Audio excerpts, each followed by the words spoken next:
I'm essentially sharing my screen right now. It's taking a little bit longer.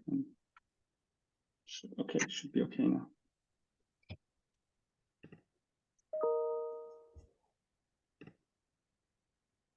So wait, can you see something, screen at the top? It's streams. Yep. Okay, great. So this is essentially, I'm using Zulip. I'm using on my iPad as an app. So these are the streams that should be visible also on your side. So for example, announce, discuss, homework, lectures, projects. Can you, both of you, check actually that this you have access to all of these streams? If not, then I will add you immediately.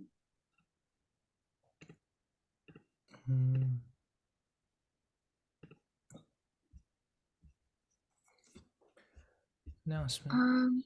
Yes, I think I have. I don't know that I see. Oh, I do have projects. Okay, never mind. Still a bit. Yeah. Yep. Okay, I see them all too. Okay, great. So let me start by first. So maybe you can start by including some message here about yourself. I know that you introduced yourself, but like two other students who did not come today, but they will come later. Maybe they can read that message and know about you. But maybe you also include some interests that you have and why essentially you're interested in this course and what you want to get out of this course, and what are your backgrounds and interest in mathematics, so that when we later talk about projects, I have better idea which projects you might be interested in. So just write few lines here, maybe 1 or 2 paragraphs, just introducing yourself. So the way that the message works is you click on this box, right? You give it a topic whatever, about me or whatever, just name yourself. And then this will be the content of the message. So maybe I just do a test and, this is,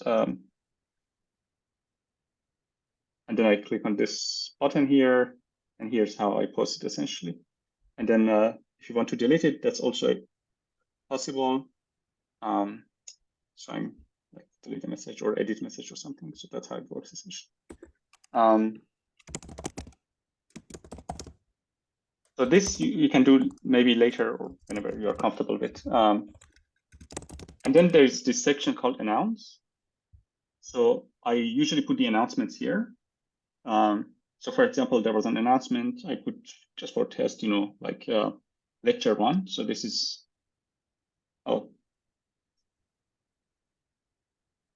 that's strange. It should go to Lecture1. Okay, maybe. Anyway, so that hyperlink is somehow broken, but it should essentially come to lecture. So that was the announcement to here. So I usually put the announcement in this announce section. So you will basically not get an email from me, but you will get a notification to come here and check the announcement essentially. And it's a good idea to regularly check this space. Then there is any questions so far about any of these things? Okay. Then here's the syllabus. So maybe we should talk a little bit about this.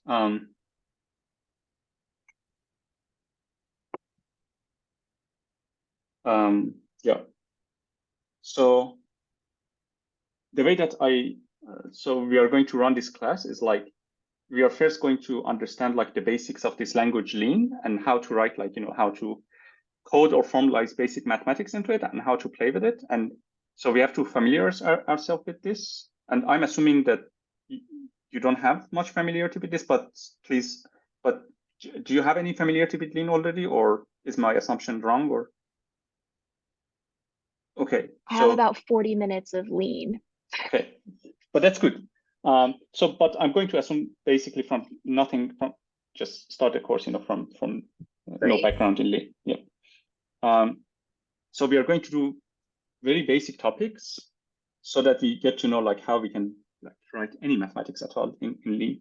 So this includes as this topic here says, essentially, it has so introduction to Lean Prover, that's I'm intending to do today a little bit and Wednesday, talking about types and functions.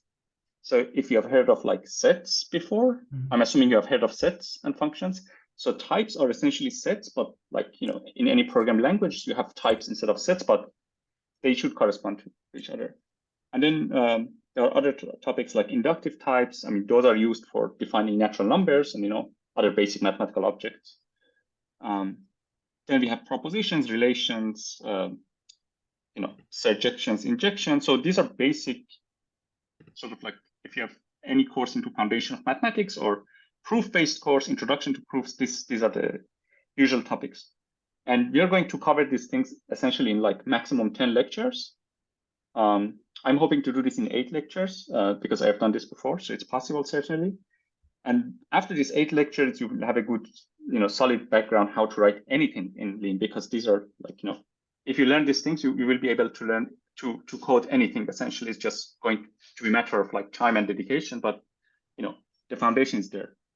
So that's going to be like the first phase of the class.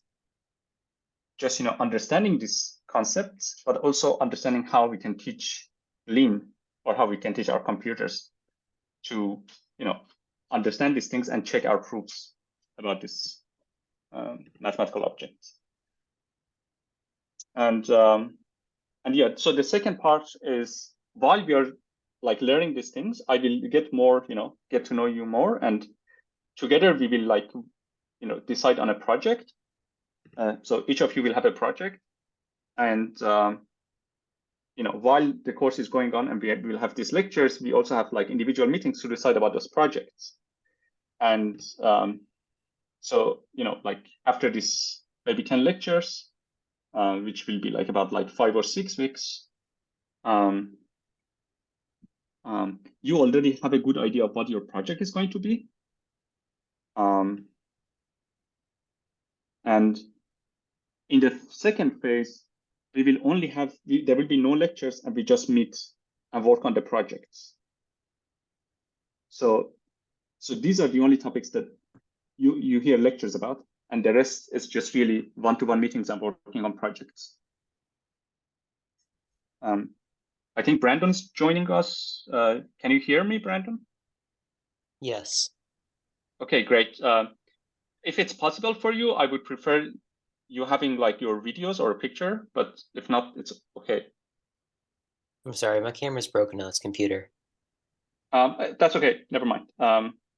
So I was just talking about like everybody was introducing themselves, and then I started talking about the structure of the class.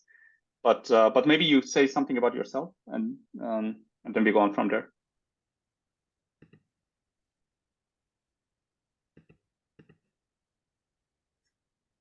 I don't know, I'm interested in I'm interested in math, and yeah, I don't know what to say. Are you undergraduate student at the Hopkins? I'm actually a high school student in the Future Scholars Program. I see. Which high school and where is that? Baltimore Polytechnic. Okay. Great. And so have you heard about Lean before, or it's first time? About what? So we are using this software called Lean Proof Assistant. Is this the first time you're hearing about this, or have you heard about this before? No, this is the first time. Okay. So this course is Introduction to Proofs, but we are actually teaching computers about mathematical proofs so that computers can verify our proofs. Okay. So it's a new approach to actually, like teach. I mean, I've been teaching this course with Lean before, but it's certainly quite niche and new in like mathematical community. But do you want to say anything more, or shall we continue? I don't have anything else to say. Okay, maybe later then. So I was just like introducing like the structure of the course and going over like the Zulip.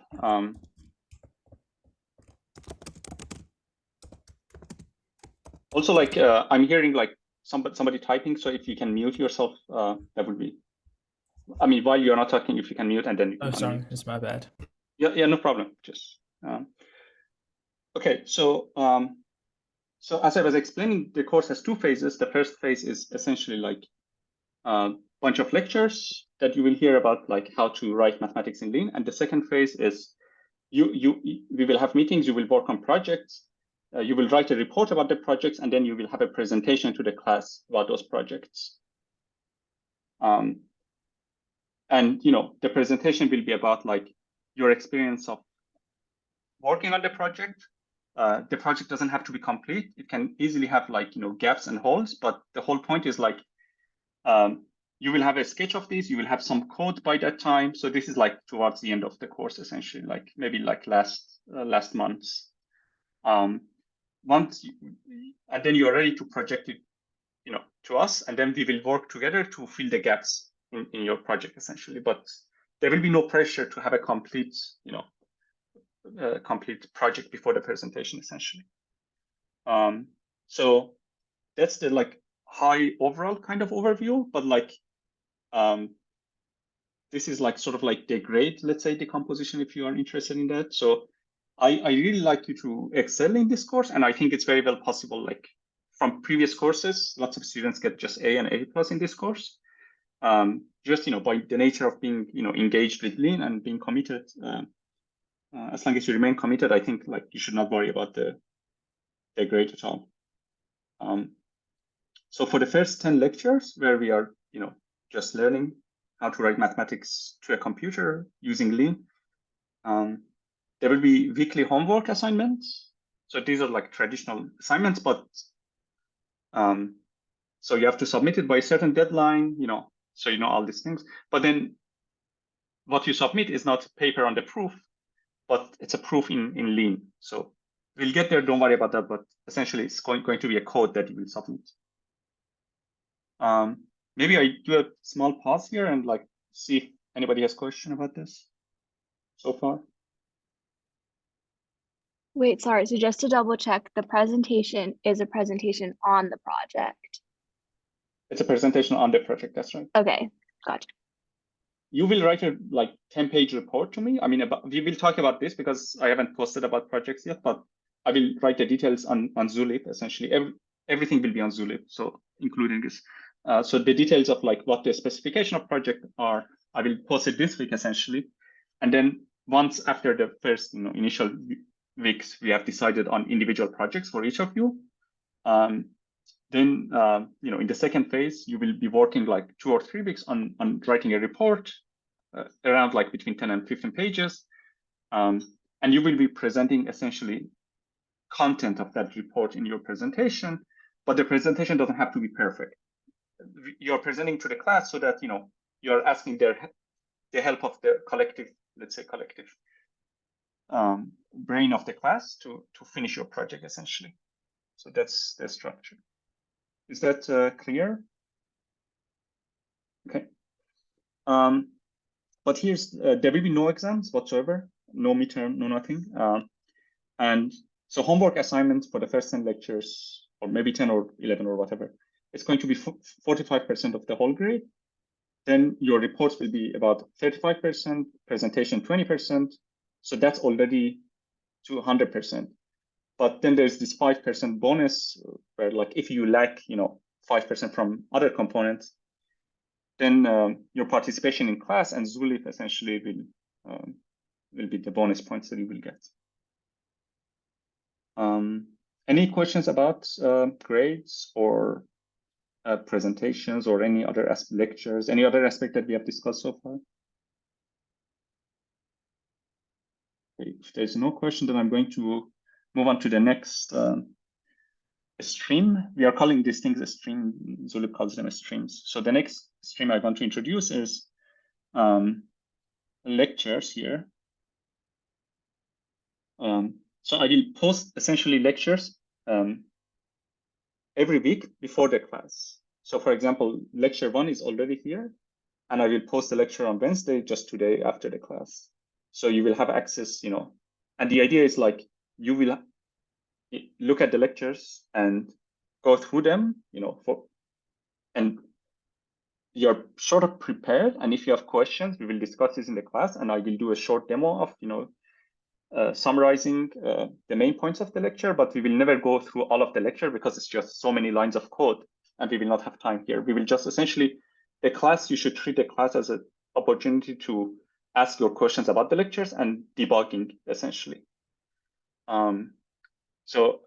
But in advance, all the lectures will be posted here. So there's a GitHub repository, which is the address is written here on the source, github.com, scene.hp, proof for fall 23. And then the name of the repository is Proof Lab 4. And the lecture we are covering today is called type.lean. So I encourage you to actually go and like play with these things after the class a little bit. For the next lectures that are going to be virtual, I will also post the Zoom link in here and also in the announcement section. Any questions so far about the lectures?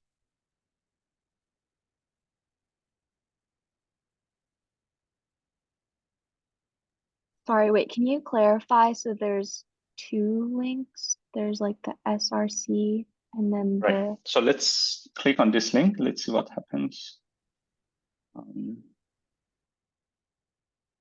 Wait, I'm not so sure that now you're seeing what I'm sharing.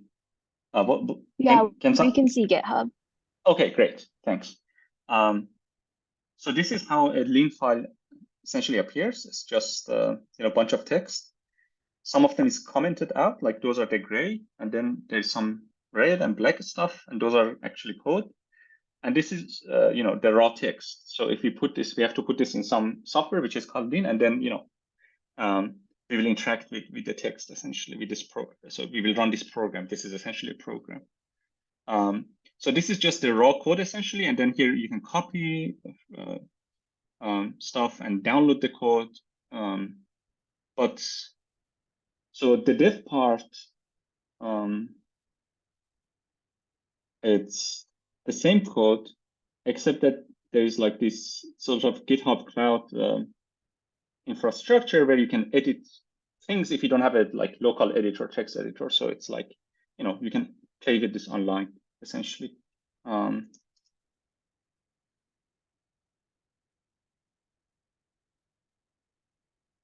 So it's like loading Visual Studio Code essentially, which is an editor for many programming languages, including Lean.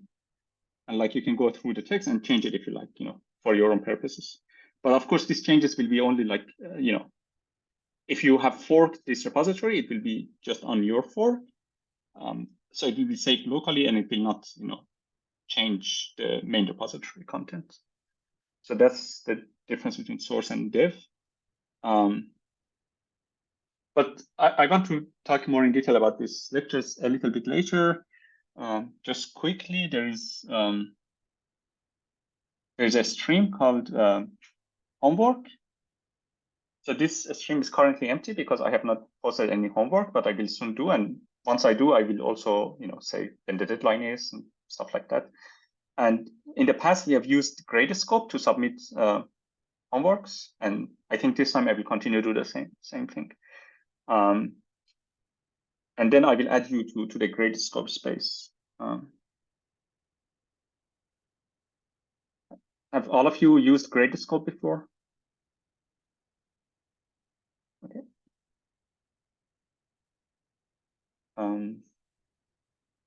The next thing I want to talk about is why we are using Lean at all.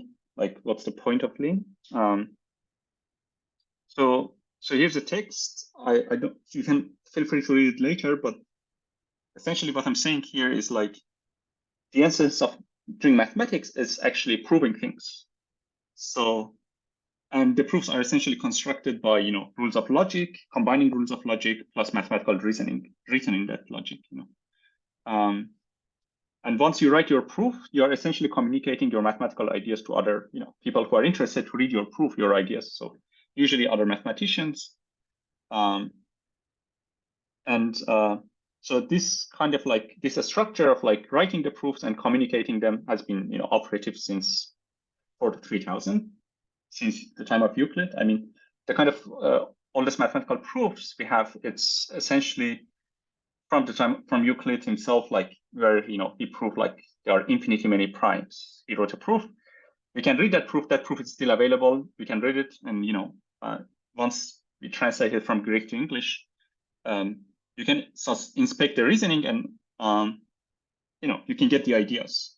This is not necessarily true about other, like if you have like some other textbooks, some archaeological, discovery, you discover something about like, some text, not necessarily mathematical, that's going to be much harder to reconstruct and actually interpret what the meaning of all that is. But because of the nature of mathematics and the kind of objects people are concerned, it's sort of like easier to transmit mathematical ideas with proofs through the time. So that's something unique about mathematical proofs and transmission of ideas. But nonetheless, this business, this industry is actually far from perfect. So I'm saying essentially here that, sometimes, so the way mathematicians operate is like the way I transmit my ideas is like I submit a paper to some journal reviews this paper, and like the way that's done is like by peer review. So some anonymous person who is somehow expert in this field will take up that job of reviewing things essentially for free, because there's no money there, so there's not much incentive, and usually this leads to like long time of reviewing. Sometimes like it takes 1 year, 2 years.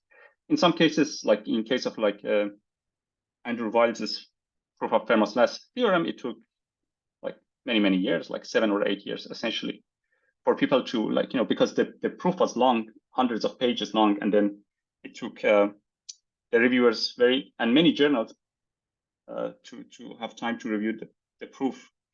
And in more extreme cases, it happened that a paper got more than 10 years to be reviewed because it was so long that no single human could read the paper, check all of these thousands of inequalities that was in the paper. So especially in the past decades, since the proofs have become more longer, and this is like in the mid already in 1960s, where proofs got so longer that people started having this idea of like using computers to verify proofs. So there is this famous 4-color theorem in graph theory, and the first proof was essentially automated proof generated by computer, checking many inequalities. So this kind of like developments, second half of 20th century and a bit of 21st century, led to development of systems like Lean, and Lean is like the most complex ones that we have now.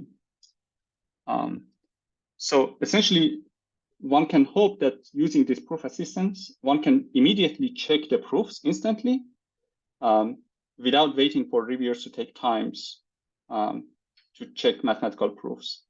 And once we have this system in place, and once you convince a lot of mathematicians to write their proofs in these proof checkers, essentially, then reviewers' job will not be checking the correctness of the proofs, but will be about like checking whether the ideas are interesting, whether the paper is written in a nice way, it's expository, and like the proof is novel or elegant. So it will be about changing also the structure of mathematical communication and mathematical writing. Does anybody want to ask a question here or add something to what I said?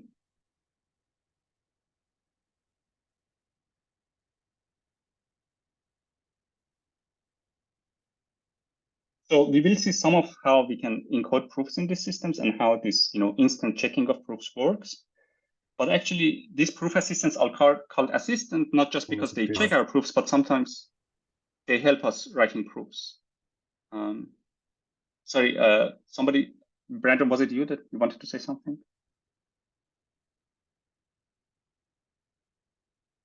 Okay.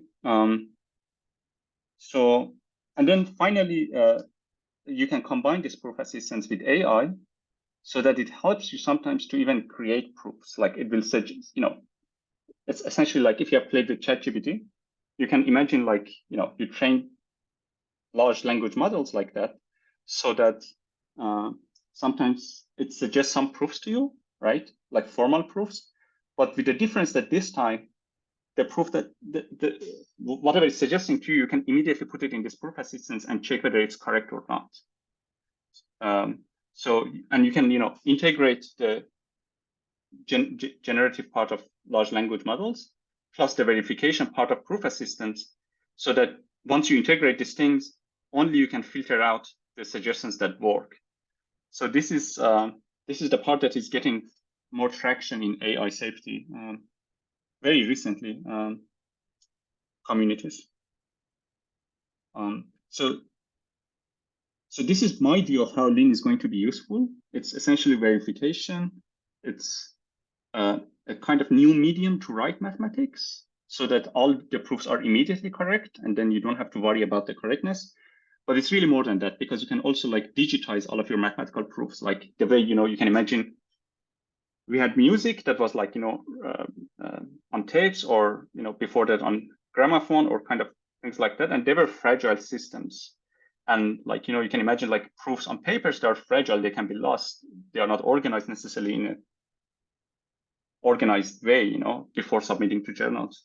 But once you create digital libraries of mathematics with all the, dependencies and interdependencies of these things being, organized, things are going to be more robust and more searchable. So these are all benefits that you can get from digitization this way. So this might seem, all of these things that I'm saying might seem a little bit abstract, but hopefully in the course you will see more concrete realization of these themes.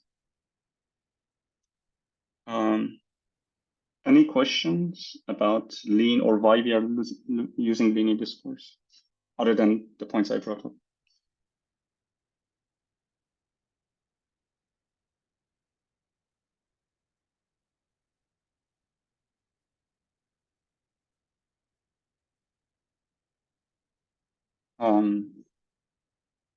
If not, then I want to get more practical and say, okay, so how do we actually use these things? How what's the first thing? How do you install this? So there's a section called installing and running Lean. So that's this one. So let me click on this.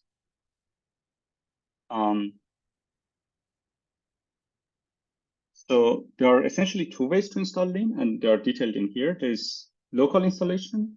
So this is where you install it on your computer. You can use it without having internet. As long as it's installed on your computer, you can use it.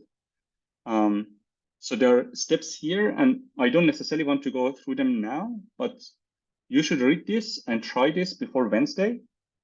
And if any of these things doesn't work for you, then what you should do is come back here to the stream called discuss, right? And just feel free to write anything here. Like if it doesn't work, say, this step is not working for me, can you help me? And I will try to be as, to help you to debug the problems essentially with installation. But the idea is like, it should be relatively straightforward, although I have had in the past that some people, had difficulty installing this, and then I helped them, and then they got there quite easily. So we should be able to do this together at least. So this is local installation.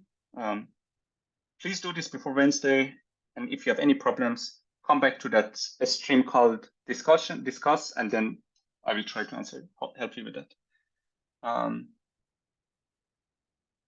And while you're doing this local installation, which I think is the recommended approach, you can also try Lean on the cloud. So for example, if you click on this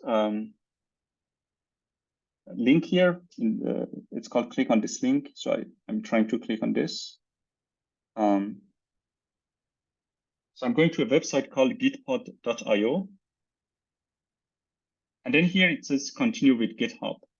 So that requires you to have a GitHub account. So who among you has GitHub account and who doesn't? I don't have one. Okay, then so So if you don't have one, then I think it's quite easy to. I mean, it's definitely useful not just for this course, but like in general, it's going to be useful to have a GitHub account, I would say. So shouldn't be too hard to make one. It's like, I mean, the same way that you created something for Zulip should be. So I do recommend creating a GitHub account. But once you continue with your GitHub, once you create an account and say link your GitHub to this, then you come to this new workspace, right? And what's happening is essentially Gitpod is installing Lean on the cloud on some cloud computer essentially with my kind of a specification, so you can run it on the cloud. But obviously the disadvantage of this is like you are dependent on internet, right? So if you don't have internet, you are not going to. This is not going to work. Okay, so this is the structure of the repository that is on the GitHub. So this is. So let me show you which repository I mean. So it's going to be this one. This is this repository, and what you saw on Gitpod, it's essentially the files from there, right? So if I click on this folder called ProofLab4, and I go to source, and I click on type.lean, you can see that I have lean in here. And so there's this screen on which I'm scrolling down on the left part. This bottom part is terminal. So this is how, like, is a terminal. Does anybody not know what terminal is? So terminal is a shell environment where you can interact with your computer without any graphical interface, essentially. So there is a terminal inside this Gitpod where you can, write commands to computer or whatever, but we don't need it now.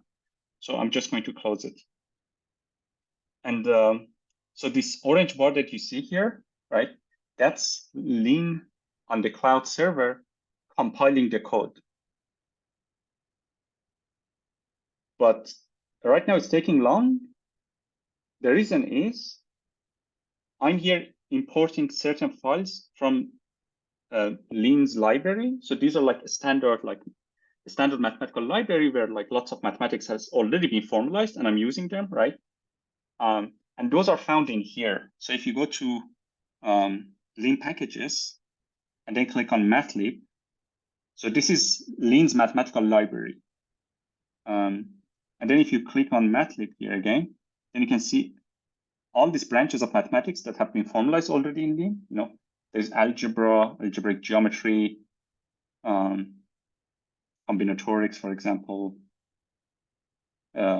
Lots of mathematics, logic, linear algebra, probability theory. So when I write like import mathlib data real basic, what it does is like goes to mathlib and then goes to data, right? And goes to real. Okay, these are real numbers, of course. So where is real now?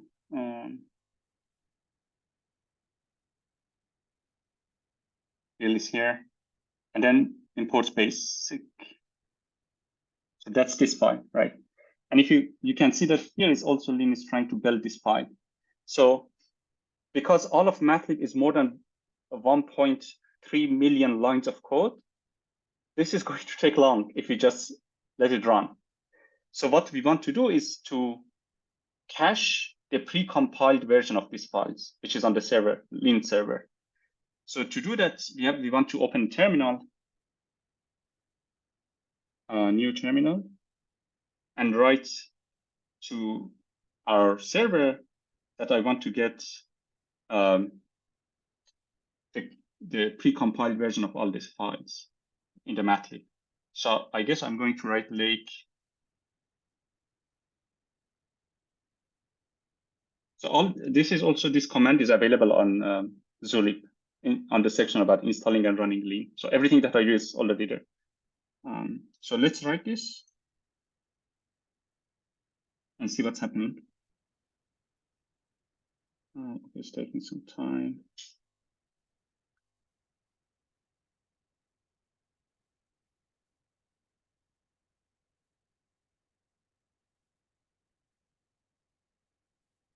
Okay, as you can see, it's downloading some files, like 3,127 files. Can everybody see what's going on my screen, or is it too small, or is it good? Okay. So that is going to take some time, but like, it should be done in like 10 minutes or whatever. So this is like the, maybe short, okay, something is happening, but whatever. This is like maybe while you do not have local installation, this is good to use, like the server. But ultimately, because you're going to do projects, I think I would recommend going the hard way and installing locally. So that would be, so let me close. This is going to run and download files and stuff, but let me go back to my Zulip. So it would be the first local installation that I would recommend. But I let you do this before Wednesday, and I will not do it now. Instead, I want to go back to these streams. So I think we talked about all of these streams, maybe except projects. But this stream is also for now empty because I'm going to put more stuff here, and then we will have individual meetings to talk about your interest and which projects you will be interested in. So I think we went over all of the streams that are on Zulip, and I said something about each of them. But if you feel I have not talked about something, or there's a question in your mind that you want to ask, this is the time.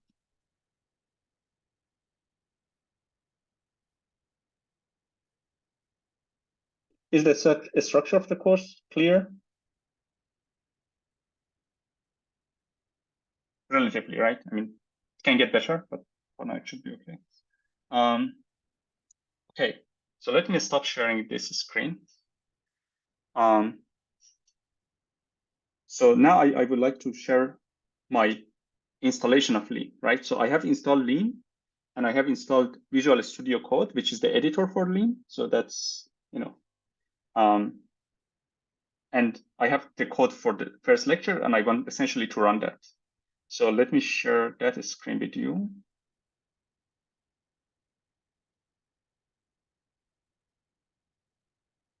Okay.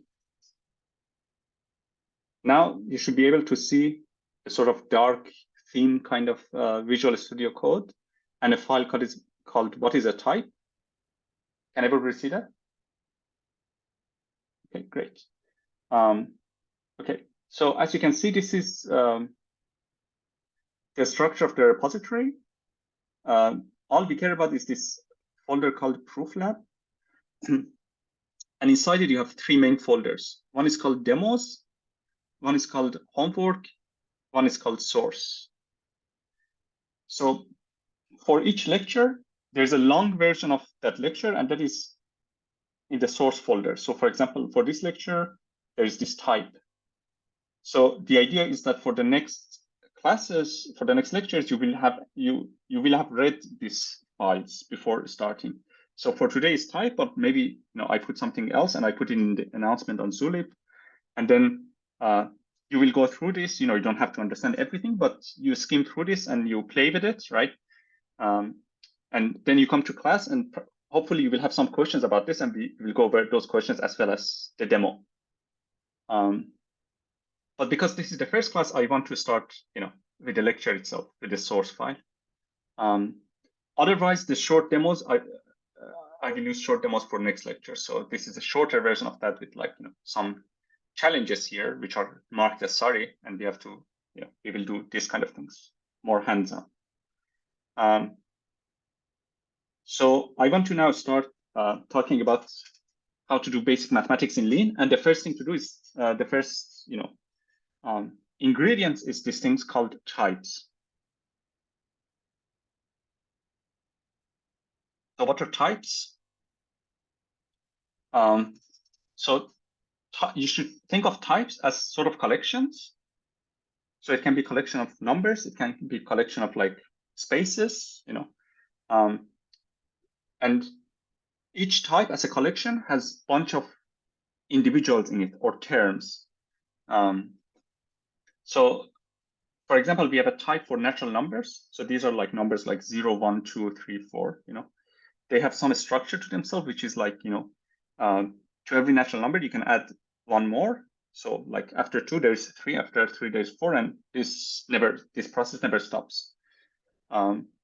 There's a type of integers.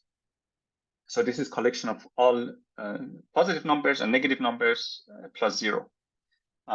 So clearly the structure of integers is different than natural numbers, because in natural numbers, you can go to infinity from only one direction, right? You can just add numbers. You can get bigger and bigger numbers. But for integers, you can also get lower and lower numbers. And so these are two different types, essentially. So you also have like different types for rational numbers, real numbers. You have a type of spaces, manifolds, whatever you've got, type of graphs, and we'll get there. But maybe the most basic type to start from is this type of natural numbers, which is n. So this is a symbol, but there's a symbol for this type net, right? So this is something that Lean recognizes. And if I put my cursor here, Lean tells me that natural number is a type. And if I put it here as well, then it says this one is a type. But really, this symbol n is just a shorthand for net. So what is check? So maybe I should write a comment about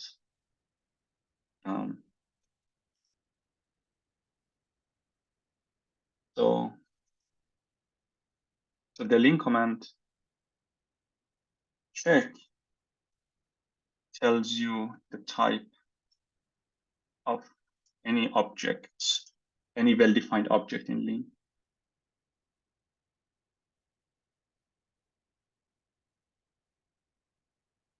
Okay, so if I put like check rat or rational numbers, it tells me it's a type.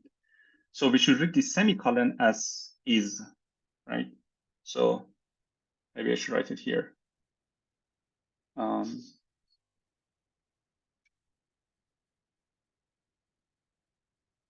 Means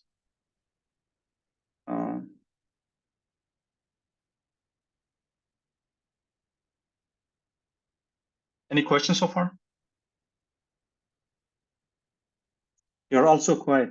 You can ask questions. Like I don't have to get anywhere. Just this is like the lectures will be pretty slow at the beginning because I want to make sure everybody gets everything here. So if there is any like sliver of doubt in your mind, you should ask it. Because so there's this type of real numbers, and everybody has heard about real numbers, or is it the first time? Yeah. Okay.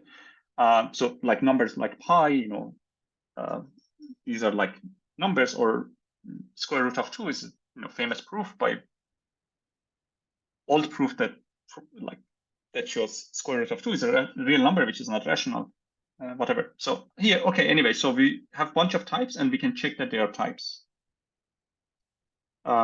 Then importantly, there's a type called empty. So this is empty collection that doesn't have anything in it, right? And it's written as empty. And if I check empty, then Lean tells me empty is a type. Okay? Now, Lean is pretty sensitive. So if I delete this y here, then I get an error, right? And the error is Lean tells me this is unknown identifier. I mean, I don't know what empty is essentially. So I put empty here. Then I have a type of Boolean, this is type of Booleans. So it has 2 terms in it. It's false and true. So I'm already starting to talk about terms. So we talked about types, but types have elements in them, and these are called terms. So for example, I can check here, maybe before this. So if I check 0, Lean tells me that 0 is a natural number, right? So remember, I told you like check tells you what the type of any object is. So the type of natural number is a type, while the type of 0 is a natural number, right? Because sorry, I have a question. Mhm. What if like a term is like belongs to more than one type? For example, why doesn't like Lean tells you 0 is a term of like integers? This is absolutely a great question. So in Lean, like any type theory, because Lean is a certain type theory essentially, every term has a unique type. So this 0 is implicitly understood to be natural number because natural number is the most basic type for Lean, right? But what if you want that 0 to be an integer, as you asked? So that 0 will be different. So I will write 0, and then I have to tell Lean that this 0 is not that 0 that you understood. It's the 0 as an integer. So I write it like this. So this is called, coercing. It's called sort of like coercion. So I'm coercing, or rather, let's say forcing 0 to be understood as an integer rather than. So, I mean, if you go to like usual mathematical lectures, I mean, somebody like the teacher or somebody writes something on the board, 0, right? And it's sort of implicitly understood that this is an integer because we are talking right now about integers, right? But that's because humans are really good dealing with, context and ambiguity. Computers are not, not yet at least. So when we are talking to Lean, we have to say like, okay, this 0 is the integer 0 or natural number 0. Otherwise, they get confused. To Does that answer? follow up on that, oh, sorry, go ahead. No, go ahead. Oh, I was just gonna ask, like, if you wanted 0 to be like a rational or real, would you force it in that same way, or could you say like 0.0? No, I think absolutely would it should that- be the same way. Yeah, I think. Okay, so you Yep. couldn't say like 0.0, which would then like tell it I mean, to we think can. about it in a different way. That's also a very good question. So if I write 0.0, let's Mhm. see. It doesn't say real numbers. There is another type, float. I mean, if you like, for example, you might know this float from Python. Yeah. These are like, like digits essentially, right? Until like certain bound. That's, for not overflowing. But so this pointed kind of notation is used for float in Lean. But there is a Okay. way to, for example, coerce from float to real numbers, like to consider this as a real number. We can actually do this. I haven't done it, I think, for a while.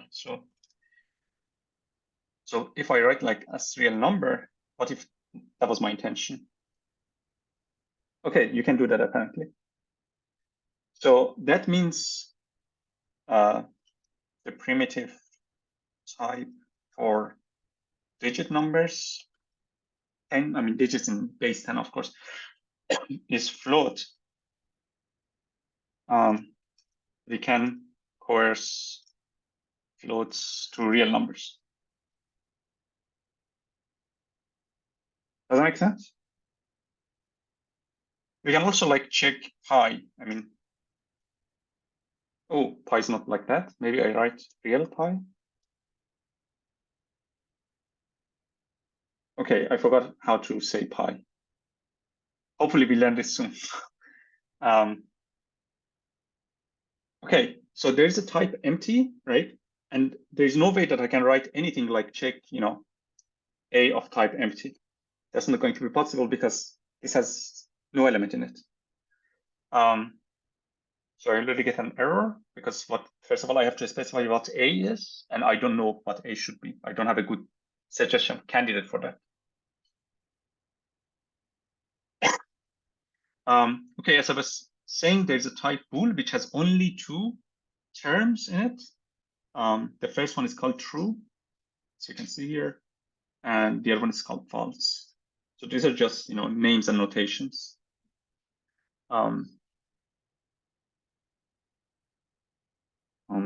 Right. So we did 0 as a natural number. We did these coercions. Okay.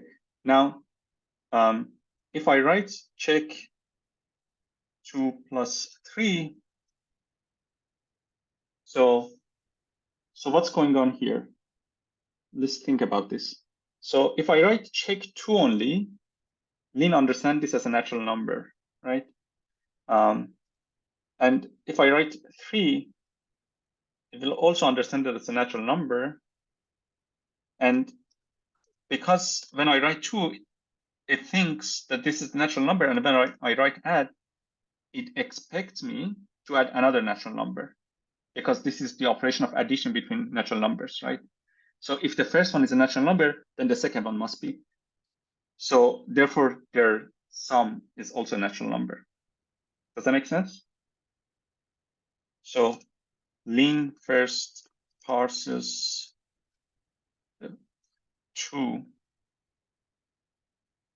as a natural number,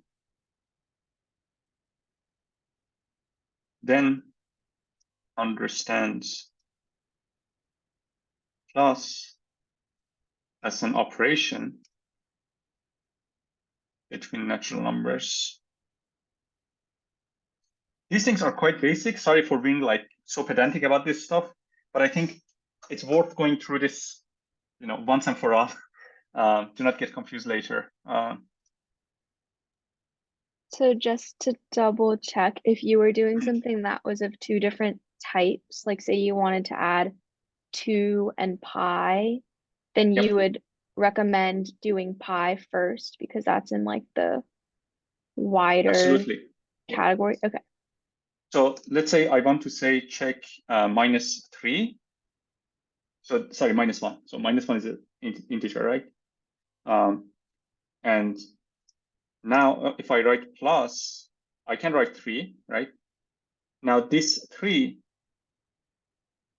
is understood as an integer this time, because if the first argument is an integer, then Lin interprets the plus as an operation between integers and expects the second, the right-hand side argument, to also be an integer. Does that make sense? And if you swapped them, it would be sad, or it would. So let's see, actually, if we swap them. Okay. So Lin is not that stupid. He still understands that that this one is the same. So what's happening here? So what it is like it first thinks this is a natural number, right? Then it thinks this addition is addition between natural numbers. Then it thinks that this must be a natural number, but then of course it is not. So then it understands that as an integer and goes back and coerces 3 to be an integer.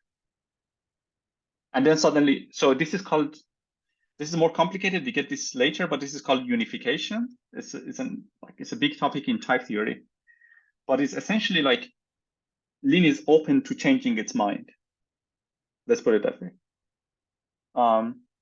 So here's an example I was. Of course, and you can sort of coerce the result based on one of the arguments. So here I wanted to add 2 and 3, but I wanted the result to be considered as an integer, right? To do that, it's just enough to coerce one of the arguments to be an integer, and the whole thing would be an integer. Does that make sense? Okay. So far we had one command only, and that's check.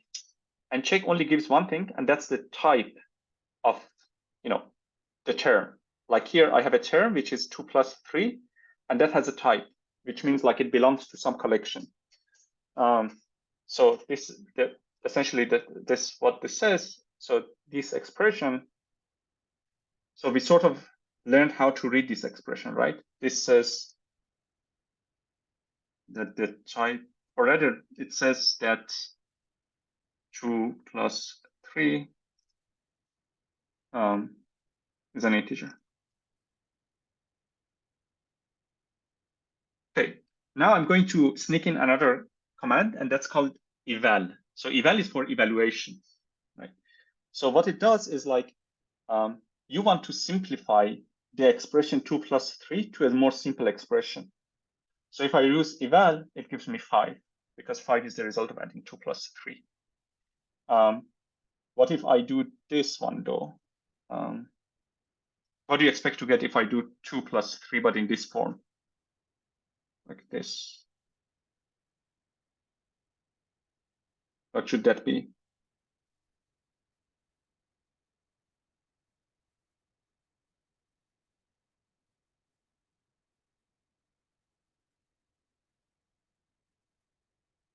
Any suggestion for this?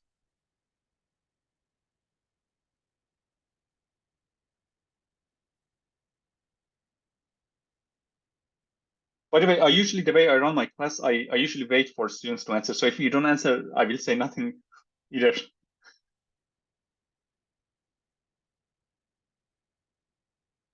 Would it be the same thing? I think it will be the same thing.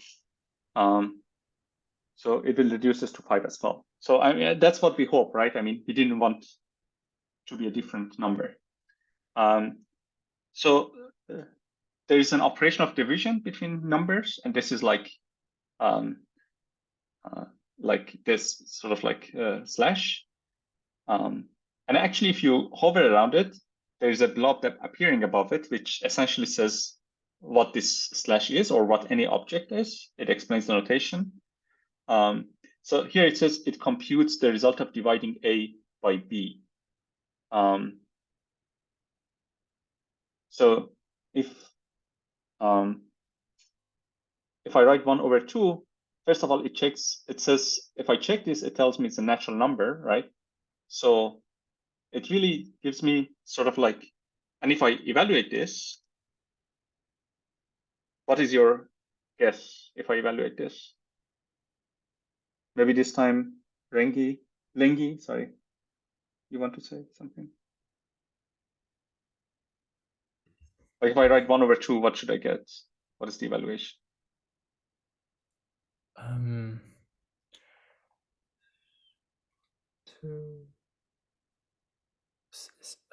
Isn't it the same thing? No, so check gives you the type, while evaluation gives you the simpler expression, like it evaluates the expression to some canonical form. Will it be still like 1 or 2? No, I think this, because you see, like this division is not division between like rational numbers, right? As we can see, the type of this is a natural number. So what this is like, it's just so it's like division between natural numbers. So it's like the floor of their, if you like, real division. So it divides 1/2, and it says there is no 2 in 1, so it's just 0. So I think it should be 0. Yeah. Okay. That 0, right? But what if I wrote the one that you had in mind? I think would be this one, right?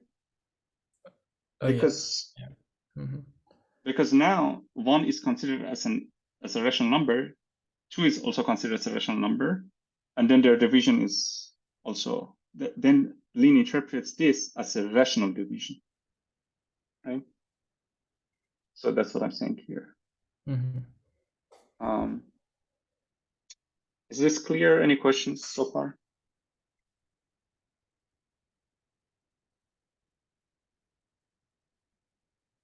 Okay. So far we basically did like bunch of checking and bunch of like eval and nothing else. But here's maybe the first example of a proposition, a very simple proposition, and we will see them later. Essentially, you should think of like writing math in Lean as like defining certain objects and then proving properties about them, right? So here I'm defining, so this is how you define objects. So maybe this is the first definition in this course, actually. So I'm defining the expression rational 1 as the rational number 1, right? And if I check that, what do you expect to get? Well, you get the type of 1, which is now a rational number, right? Because we forced it to be here.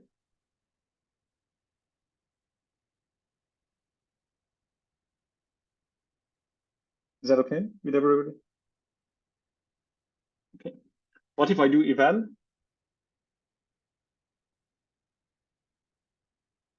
What should I get?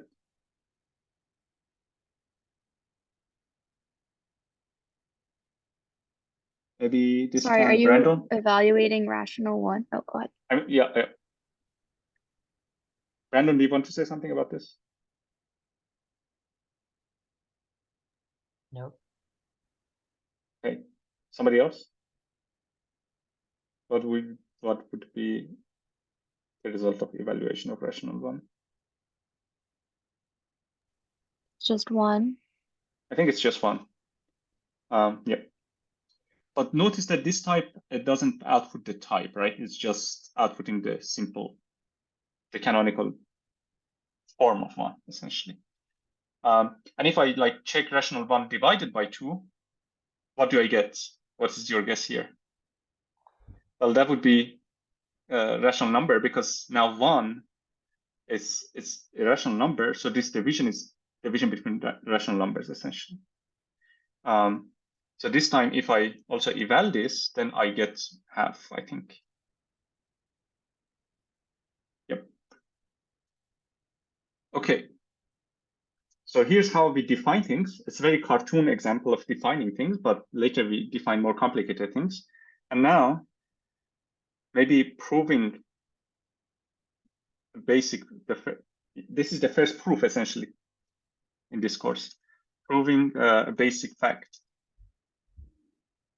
about the object we define.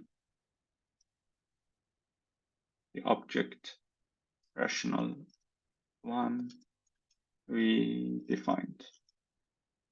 Okay, so what I'm trying to prove? Well, I'm trying to say rational 1 divided by 2, it's half. But this is true by definition, right? Because rational 1 is equal to 1. And if we divide the same numbers by 2, then the result will be the same.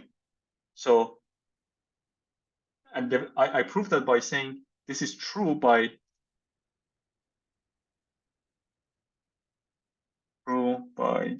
reflexivity. So refl is short for reflexivity, which means, so reflexivity, or rather refl, proves statements of the form A equals A, or something like that. Okay, so this is how we write essentially proofs about objects we define. Very stupid example, but nonetheless, I think all of our examples will look like this at the end. Any questions so far about the syntax, maybe? So when you say by reflexivity, like in the code, the computer is actually checking that logic of like that equivalence? Absolutely. So first of all, as you can see, like certain things are blue here, right? Mm-hmm. So that example is blue, which means natively, that's a native environment in Lean. So Lean understands that. And these are like semantic highlighting. So Lean understands the meaning of example. That's why it's highlighted as blue. It also understands the meaning of by. So by essentially it's, let's say, it indicates to Lean, this is the start of the proof. Mm-hmm. This is start of the proof. So what do I mean by this? Well, let's say that I sort of comment this line out. So you can do this by 2 hashes. So now I have a squiggly red line under this, right? And what Lean is telling me is that I have an unsolved goal, which is that rational 1 divided by 2 is 1 over 2. So which essentially means I have not done any progress in my proof yet, right? let's say that you don't know the proof and you just want Lean to not bother you with this. So you just write sorry. Okay. Now that red squiggly arrow has become yellow squiggly arrow. And now this is a warning, which means you essentially, I let you go, but be careful that the file is not complete because there's a proof to be done. But so let's change the sorry to a proof. Suppose we learned about this referral. So I'm going to put the referral. And this referral is later we learned this is called a tactic.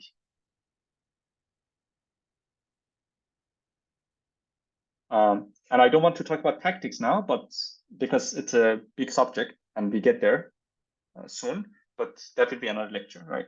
But it's anyway, essentially, it's because you know that like two numbers who are the same are equal, like, 1 is equal to 1, 2 is equal to 2, half is equal to half.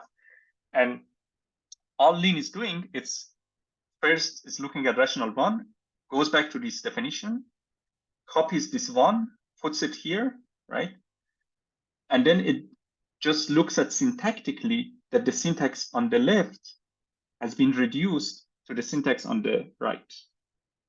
So you have two objects which are syntactically the same, and referral proves that two objects which are syntactically the same are equal.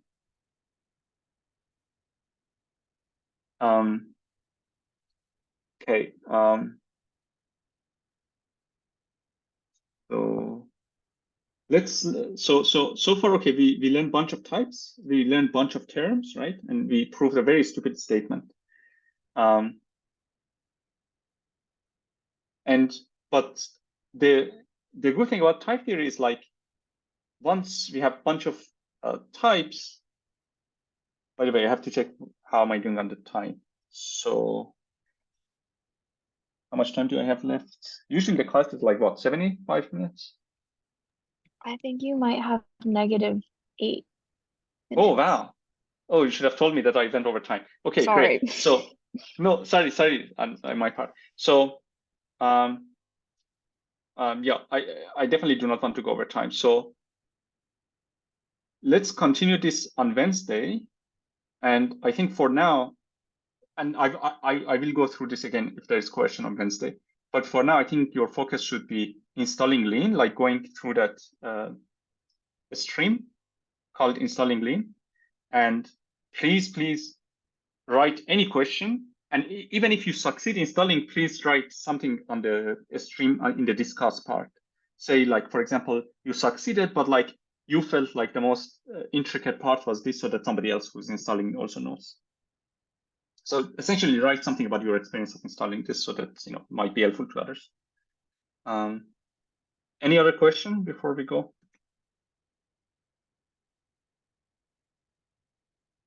Okay, so it was great to see you, and I hope to see you on Wednesday. And hopefully Wednesday we do more interesting stuff. Okay, you go to sleep, Langi. All right. Have a good sleep. Right away.